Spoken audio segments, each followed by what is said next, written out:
There's a level of discipline that doesn't inspire people. It bothers them because it's not motivational, it's mechanical. It's the kind of consistency that makes someone stare at you like you're dangerous. And if you want it, you need to understand this. The person who never fails isn't stronger than you. They're just living by rules you're still treating like options. Let me tell you about a man named Eli. Eli wasn't broke. He wasn't lazy. He wasn't dumb. He was worse.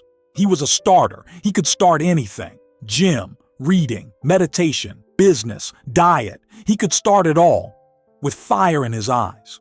But he couldn't continue. 2 weeks was his curse. Every time, the same pattern. Day 1, this is it.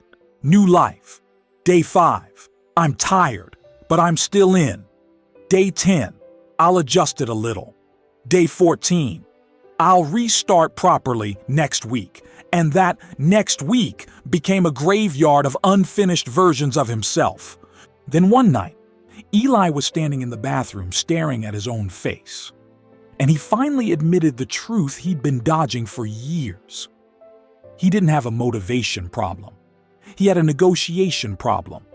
Because every habit he tried had an escape hatch built into it. I'll do it if I have time. I'll do it if I feel good. I'll do it unless something comes up. He kept calling those plans, but they were really permissions to quit. That night he said something out loud that sounded insane. I'm done being the guy who almost does it. And for the first time, he didn't make a goal. He made a law, one rule, same time, every day, no debate, 5 a.m., not because it was productive, because it was merciless. Because at 5 a.m., there are no social excuses. No, I got busy. No, someone needed me. No, life happened. Only you and the truth. First morning, his body hated him. Second morning, his mind started talking. And that's when the real enemy showed up. Not tiredness, not laziness. The voice, the smooth voice that speaks like it's protecting you. You deserve rest. One day won't matter. You can do it later. Be balanced. Eli realized something terrifying. That voice wasn't advice. It was a pattern, a parasite that survived by turning commitments into conversations. So he did something most people never do. He stopped trying. He declared. He wrote it down like a contract. For 90 days, I will wake up at 5 a.m. and complete the routine, no gaps. He signed it. He sent it to people. He made it real, not for attention, for pressure. Because when your reputation is on the line, quitting becomes expensive. Now, if he failed, he wasn't just disappointing himself. He was proving, again, that he was the kind of man who couldn't be trusted. Day 3 came. That morning where every fake disciplined person disappears. Alarm rings. His mind immediately starts building a case. You're exhausted. This is unhealthy. It's just one morning. But something had changed. The thought of telling everyone he folded on day 3 made his stomach turn, so he got up. Not because he felt strong, because quitting felt disgusting. But Eli wasn't safe yet. He had solved, will I do it?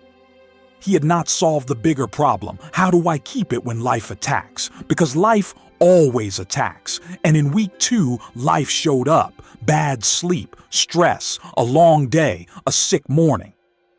That's when most people break and say, I'll restart when things calm down. And that is the sentence that ruins lives. Because life doesn't calm down. It just changes the way it punches you. So Eli added the second law. The routine must be fixed. Same order, same moves, no choosing. Because choosing is where you lose.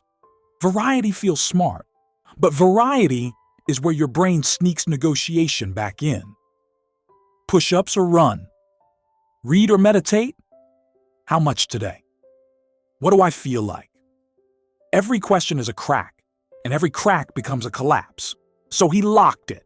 20 push-ups, 10 minutes of silence, 10 pages of reading, same order, same timer, every day.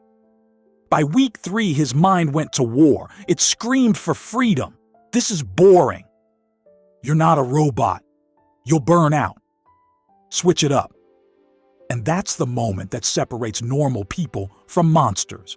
Normal people listen to that voice. Monsters outlast it. Week 4, the voice got quieter. Week 6, he was halfway done before he even woke up. Not motivated, automatic. And this is the part you need to understand.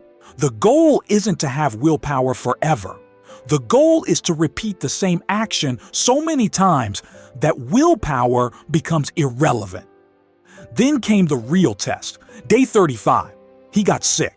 Day 40, he had to travel. Old Eli would have said, "Not today." But new Eli had one rule: no gaps, ever. Not perfect, not impressive, just uninterrupted. So he did push-ups in the bathroom, silence in a car, reading on a plane. People looked at him like he was insane. Good. Because if your discipline doesn't look a little insane, you're still living in the world of comfort.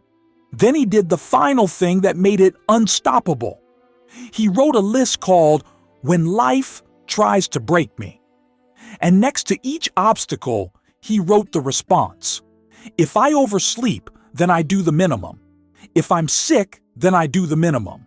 If I travel, then I do the minimum. If I'm destroyed, then I do the minimum. Because the minimum keeps the chain alive, and the chain is everything. Most people fail because they treat obstacles like surprises, but consistent people don't decide in chaos. They already decided in peace. By day 70, Eli wasn't building discipline. He was a different person. By day 90, people around him started saying things like, "Bro, that's not normal. Your discipline is scary." And that's when you know you've arrived. Because normal people need you to slow down, not because they care. Because your existence makes their excuses look weak, so they'll call you obsessive. They'll say you need balance. They'll tell you to relax. What they really mean is, please stop proving that it can be done. But you're not here to be normal. You're here to be unbreakable. And here's the final truth. Consistency isn't doing something every day. Consistency is becoming the kind of person who cannot live any other way. Not because you're motivated, because you're no longer negotiating. So now the only question left is this. Are you ready to kill the version of you that always leaves a back door open? Because the discipline that scares people is the discipline that finally saves you.